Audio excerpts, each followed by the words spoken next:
Welcome back, beautiful people. So, yeah, I've been missing in action for apparently the last 10 days. A lot of things went on. I do have one that's right up underneath here. I don't know, so you see how fat that finger is compared to the other one. Well, I guess they're all fat.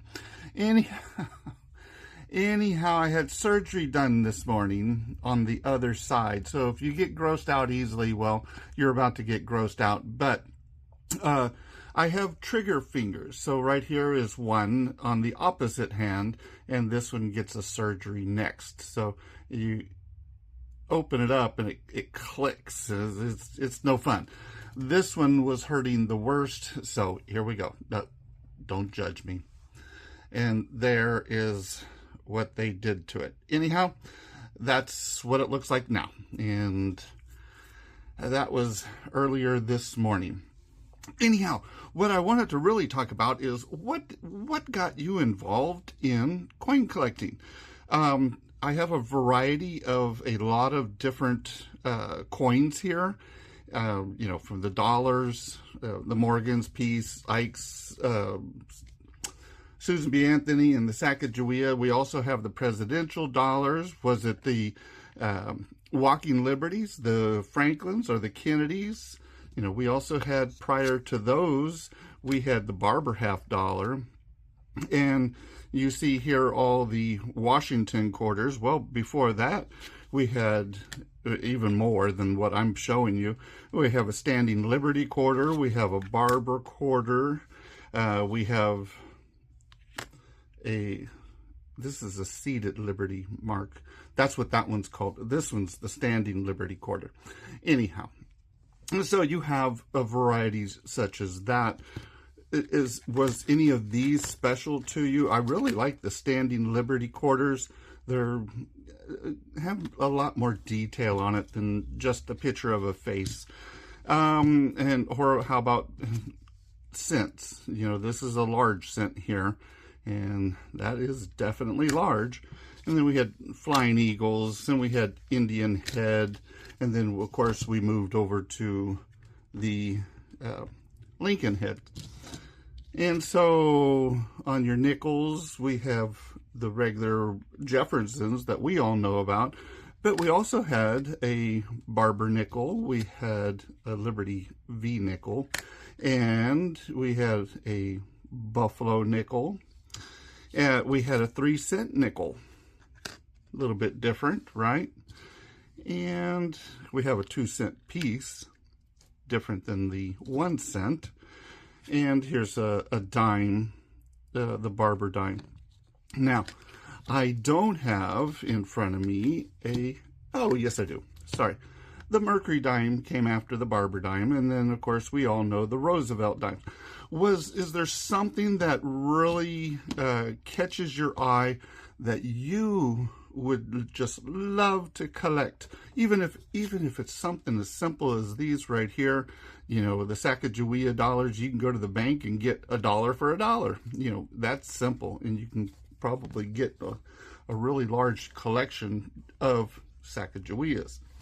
The other thing is, if I can get the right one, all of these coins typically will go into what is called a typeset.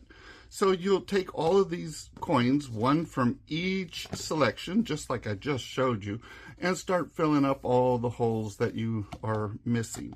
And this is, I think this is probably one of the best ways. It's a very expensive way to get started in coin collecting, but this will give you a variety of everything that you're looking for.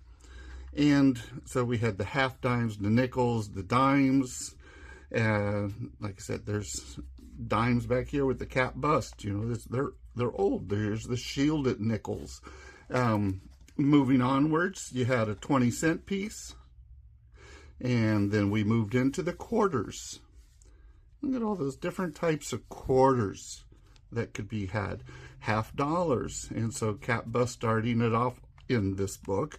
And I'm missing the one here, of course, the Seated Liberty seated, continuing on, $50, the Walking Liberty, Franklin, Kennedy, commemorative $50. Those are nice and fun to collect. The silver dollars, I'm missing one, but as you can see, this is just a really seriously fun collection to get. And these are all the bicentennial, the quarter, half, and the dollar. And then you have the Susan B. Anthony, you have the Sacagawea, and then you have a commemorative. Of course, I chose Texas because I'm from Texas, and the commemorative dollar and the silver eagle. And so, like I said, what is it that you like to collect? I mean, it could be just one coin, but I like all of the coins. And so here's the second set. I've already started a second one because I got tired of not being able to find some of those older coins. And so I went ahead and started making a second set of all the same type of, the same book actually. And so I just need to continue to load this one up. So, like I said, was there something, or is there something that you would like to start collecting? And we all know that these are silver, and these are silver, these are not, these are not, these are not, these are, and these are not. What I found or find interesting is you have a lot of coins that are silver. And that was a real big excitement for myself because I'm a silver stacker, and anything silver, yes, these are only 90%, but again, these are just beautiful looking coins. I don't see where, here it is. You know, these 1 ounce rounds that I keep showing you all the time, I mean, yeah, they're exciting, but there's no, it's the value of silver. Whatever the value of silver is, that's what it is. But these here can go beyond the value of their silver content. But it's getting to be really difficult these days because the silver in the coin is worth more than the coin. If it's a very common date, your silver value just surpass the value of the coin. So if nothing else, I would still keep it because it's more valuable in silver. All right. But our biggest problem is going to be the, what do they call it? Smelting. When people start getting rid of all their, let's just say, junky coins right here. Nothing exciting, common date, and what would be wrong with throwing that into the melting pot, right? Here's another one. Not a great looking specimen, but it does have a date on it. So I saw a question in one of those Facebook groups that I get into and play around, and someone says, well, what happens when all the old coins that are made of silver have been melted down? How will you know? And the answer I gave was, if I'm looking for an 1896 Morgan Philadelphia, and I search and I search and I search and I can't find one, well, that's going to be your answer. All the collectors got them in their collection.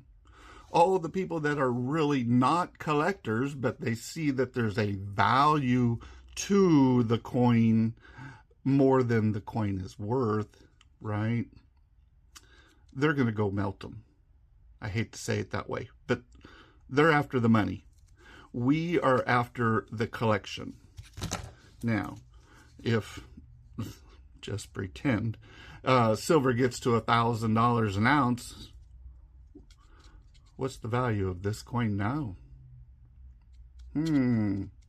Would I melt it for, what was it, $750? I think it's 0.75, somewhere in there. I'm sorry, I don't have it listed in front of me because I don't use those numbers because, like I said, I like the coin. But if this got up to that kind of a price tag, what are you going to do with this? You're going to hold it? I'm thinking of holding because the stack is still there. Okay, just like this stack right here. It's a stack of silver rounds. Well, again, this doesn't have the same type of value as this one, but if this one, again, pretend, goes up to 750 bucks, I'll sell it to you for 750 bucks, and I'll probably go buy some more silver. But, you know, because these are extra coins for me. Just, if you have extra coins, what do you do with them? Well, you don't throw them away. You either trade them, sell them, or melt them. I don't know. Anyhow, I'm so sorry that I was gone for so long. Just a lot of stuff going on right now, and hopefully all of that is over with, and I can get back to recording some more videos and hopefully entertaining y'all enough to where you like, subscribe, and comment. See how that worked? I just played that right on there to the, never mind, I'm playing around. Love all of y'all. Y'all be good, and we'll talk to you later. Bye.